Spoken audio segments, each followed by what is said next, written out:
सभी साथियों को नवोदय, सभी को सुप्रभात। मित्रों, अंधविश्वास पर यदि हम प्रहार नहीं करेंगे तो कौन करेगा। हम समाज के अंदर, जीवन के अंदर हजारों प्रकार की ऐसी प्रथाओं को, ऐसी परंपराओं को आंख मूंद कर फॉलो करते रहते हैं, उनका अनुकरण करते रहते हैं। उन परंपराओं के पीछे क्या वैज्ञानिक तर्क है, तथ्य हैं, उस पर कभी विचार नहीं करते हैं। उसका परिणाम ये होता है कि आने वाली पीढ़ी जो बुद्धि में हमसे कई गुना ज़्यादा है, उनका आईक्यू हमारी तुलना में कई गुना ज़्यादा है।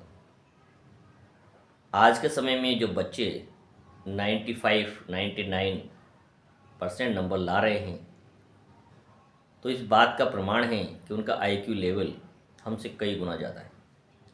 और जब हम उनके सामने उन सड़ी गली परंपराओं को, रूढ़िवादिताओं को परोसते हैं और उन्हें मानने के लिए मजबूर करते हैं या उन्हें समझाने का प्रयास करते हैं कि वो परंपराएं हमारी बुज़ुर्गों के द्वारा बनाई गई है, तो शायद एक तनाव उनकी मन और मस्तिष्क में उत्पन्न होता है।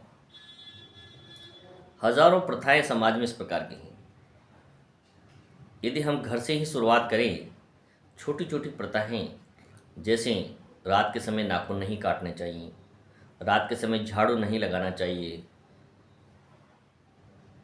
मंगलवार को बाल नहीं बनवाने चाहिए, शेविंग नहीं बनवानी चाहिए, महिलाओं को गुरुवार को सर नहीं धोना चाहिए, इनके पीछे कोई वैज्ञानिक तर्क नहीं है। पीरियड के समय महिलाएं रसोई घर में न जाएं, उन्हें अलग थलग रखा जाए, तो ये वो परंपराएं हैं जिसका कोई अर्थ नहीं है, कोई वैज्ञानिक तथ्य नहीं है। किसी व्यक्ति से पूछा जाए कि भाई इनके पीछे क्या कारण है और इनको मानने के क्या लाभ हैं, तो उनके पास कोई जवाब नहीं है। केवल एक सड़ा गला जवाब उनके पास है कि बरसों से ऐसा होता आ रहा है। और हम हर चीज़ के अंदर इतने अंधविश्वासी हो चुके हैं कि हर चीज़ का शुभ मुहूर्त निकालते हैं। बच्चे का विवाह कब होना है, बच्चे का नामकरण कब करना है, उन्हें सूर्य दर्शन कब कराना है। लेकिन जब वही बच्चा गुरुवार को पेपर देने जाता है, इंटरव्यू में जाता है, तो कोई मना नहीं करता है।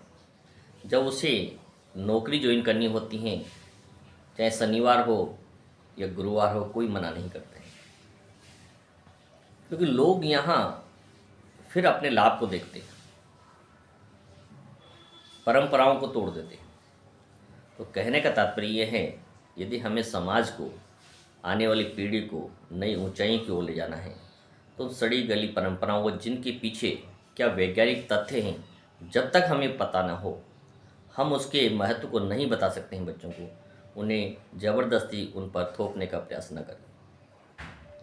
आज का दौर वैज्ञानिक दौर है, वैज्ञानिक युग है, तर्क की बात की जाती है, वैज्ञानिक टेम्परामेंट की बात की जाती है। तो ऐसे माहौल में नए समीकरण तैयार होते हैं और समाज के अंदर नए मूल्यों का जन्म होता है। तो उन्हें होने दें, नई ऊंचाइयों की ओर नए विचारों को पनपने दें, उन्हें दबाने का प्रयास न करें।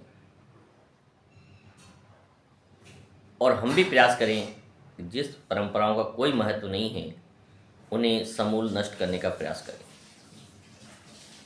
वैज्ञानिक आधार पर बच्चों को बड़ा करें, समाज में नए प्रतिमान स्थापित करें, तभी आप मान सकते हैं आप पढ़े और योग्य व्यक्ति हैं, आपकी शिक्षा का कोई महत्व है। यदि आप शिक्षित होने के बाद भी समाज के अंदर किसी गलत परंपरा का विरोध नहीं करते हैं और किसी दबाव में आकर उनके साथ खड़े हुए नजर आते हैं, तो इस समाज आपसे कोई प्रेरणा नहीं ले सकता है। अपने आप की छवि, अपनी पहचान इस प्रकार से बनाएं कि आपको देखकर लोग प्रेरित हों और आपको प्रेरणा स्रोत मानें। यदि हम शिक्षित होने के बावजूद भी उन अंधविश्वासों में डूबे रहेंगे, उन मंत्रोच्चार में डूबे रहेंगे जिनसे हमें आज तक कोई लाभ नहीं हुआ है, तो फिर हमारी शिक्षा का कोई महत्व नहीं है। बच्चों का ज़्यादा से ज़्यादा समय शिक्षा पर खर्च करने का ऐसा माहौल परिवार में बनाएं और ज़्यादा से ज़्यादा परिवार के साथ अपना समय गुजारें। यदि आपने बच्चों के साथ बैठकर बात करना बंद कर दिया है, दूरियां बना दी हैं, तो निश्चित रूप से वो दूसरी गलत आदतों का शिकार होने की संभावना पूरी पूरी बनती है। इसलिए एक खुशनुमा वातावरण परिवार के अंदर बना के रखें, बच्चों को अपने साथ बिठाएं, साथ भोजन कराएं और जो भी उनके तर्क हों, प्रश्न हों, उन्हें तार्किक आधार पर हल करने का प्रयास करें। इस आधार पर कभी ना कहें कि हमारी परंपराएं हैं, बरसों से चली आ रही हैं, यदि आप उसके बारे में नहीं जानते हैं तो उसे आपको मानने की कोई आवश्यकता नहीं है। तथागत गौतम बुद्ध ने कहा है, अपदीपो भव, अपने दीपक स्वयं बने। गौतम बुद्ध ने स्वयं कहा है कि मेरी किसी भी बात को आपको मानने की कोई आवश्यकता नहीं है, जब तक कि आप मेरी हर बात को अपने जीवन के अंदर आत्मसात न कर लें, स्वीकार न कर लें, अपने अपना करके उसके लाभ और हानि के बारे में नहीं जान ले, तब तक उसे अपनाने की आवश्यकता नहीं है। और यदि मेरी कोई बात आपकी मार्ग में बाधा बनती है तो आप निसंकोच उसे तोड़कर आगे बढ़ जाएं और अपना मार्ग स्वयं बनाएं। इसी का नाम जो है अपदीपो भव कहा गया है। इसलिए हमें समाज के लिए नए मूल्य, नए मापदंड और नई सोच विकसित करने की आवश्यकता है, न कि रूढ़िवादिता परंपराओं के आधार पर अपने परिवार को आगे बढ़ाने की आवश्यकता है। इसी के साथ आप सबको फिर से शुभकामनाएं, बधाई, सभी को नव बधाई।